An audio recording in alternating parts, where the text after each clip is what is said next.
would be in my computer. Well, they would give you a disk to put into your computer, and this is just unbeknownst to you. What they give you is a program so that you can set up your own website. But when you take that disk to set up your own website and put it into your computer, it, unbeknownst to you, also includes a censoring program. So you're gonna maybe you can't get to other websites on the internet where you can see the truth about what's going on with the current organization. So, I mean, the control of information is very extreme. Totally. They ban books. Here's an organization that promotes freedom of speech and freedom, and we want you to expand and be free. There's certain books you can't read. You can't read, for instance, Gods of Eden, which is a book, a fantastic book. When they told me I couldn't read it, I went out and bought it and read it. I was like, hold it here. I can't read.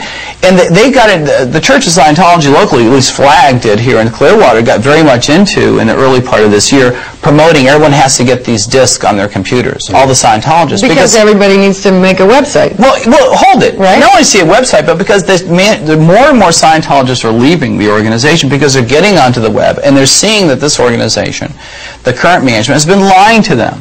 The church lost a $150,000 libel suit in England to one Bonnie Woods, an ex-Scientologist, for doing the same thing to her that they did to my wife and I, spread lies about her. They lost the largest libel settlement ever in the history of Canada, $2.8 million, to an attorney up there who was prosecuting Scientologists for breaking the law. Now, there's nothing wrong with an attorney for the state prosecuting people who break the law, but the church thought so, and so they libeled him. And the church, after about 3 or 4 years, paid him $2.8 million. He's now a judge. Do you think he thinks any better of Scientology? Well, he lives in a nicer house, I think. But these type of activities, unbeknownst to the parishioners, are on the internet. Scientologist stories are on the internet. And people are becoming aware that it's not all wine and roses. But I think it's also important to say that the majority of people who are in Scientology have no idea that any of this kind of harassment and intimidation of critics and former Scientologists is going on at all. They have no idea. No, they don't. What led to your disenchantment? Well, Stacy was in international management too. Stacy was up way, they call it over the rainbow, so to speak. She was like way up there. I mean, she saw the inner workings of the management that I disagree with. And that's what caused my disenchantment. I mean, I was promoted to work with the people who are at the top of Scientology. And I had been in Scientology for many years. And I had really, really honestly believed, as almost all Scientologists do, that Scientology is an organization that is trying to make the world a better place, help children get off drugs, help families resolve their differences, the kinds of idealistic things that a young person dreams of being a part of. Did you have the kind of separation problems or leaving that Greg talked about or alluded to and Lisa McPherson supposedly had, where they kept you in a room and tried to I was actually change your mind or something? Yes, I was actually sent to a Scientology prison camp, which is called the Rehabilitation Project Force, and it's something similar to a political re-education camp in China or whatever, where someone is a dissident and is held against their will until they basically are broken and agree to toe the party line again. Well, now, I'm sorry, go ahead, Greg.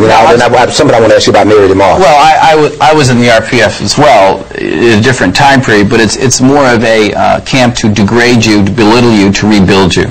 Okay. But go ahead, please. Okay. Well, you had you hadn't mentioned it, but one of the people on the program was Mary DeMoss, who supposedly heads up the religious Foundation for Religious Tolerance. Now, what is it called? The religious. It's the Foundation for Religious Tolerance. And I kept getting it wrong that day. I couldn't remember the right name, but I knew it was Religious Intolerance. But she corrected you. Several times. Well, the shoe doesn't fit either, so I don't blame you for forgetting it. Because to me, it's funny for them to be represented. But now she's very active, of course, in the organization. Yes, she is. And I saw a film, or a tape, I should say, where there was someone on the street corner in Clearwater, and she was constantly in that person's face. Yes. And in fact, Mary DeMoss has intruded into our offices several times, come into our reception area and begun to scream obscenities at me and my fellow staff members at the Lynsey McPherson Trust. This is the person who's in charge of Tolerance?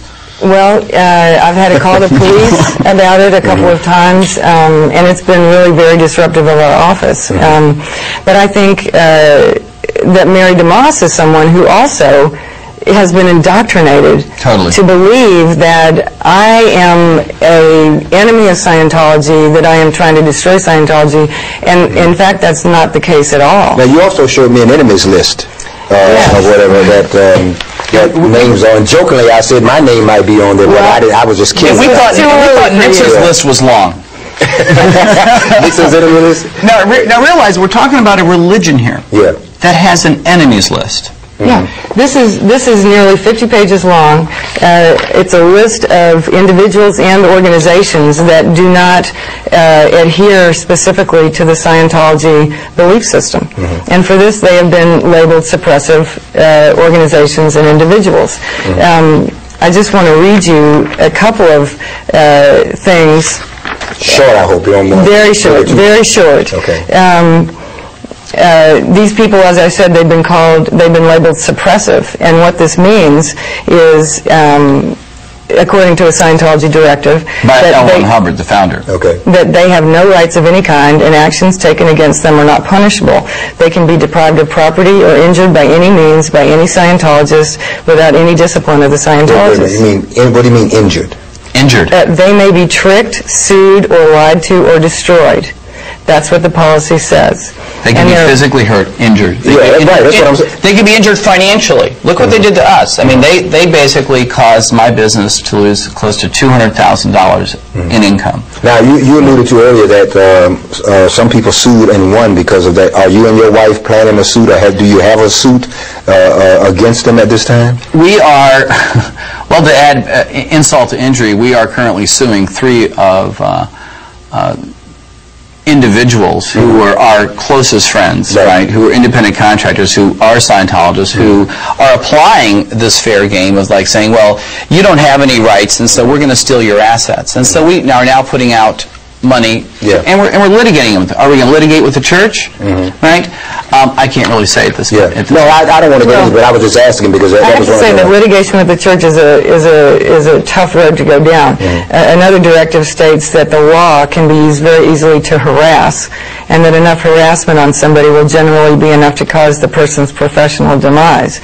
It goes on to say, of course, if possible, ruin the person utterly through this litigation. So it's not something that I advise someone to enter into lightly. But here's the thing, is like Scientology is for all these fantastic freedoms.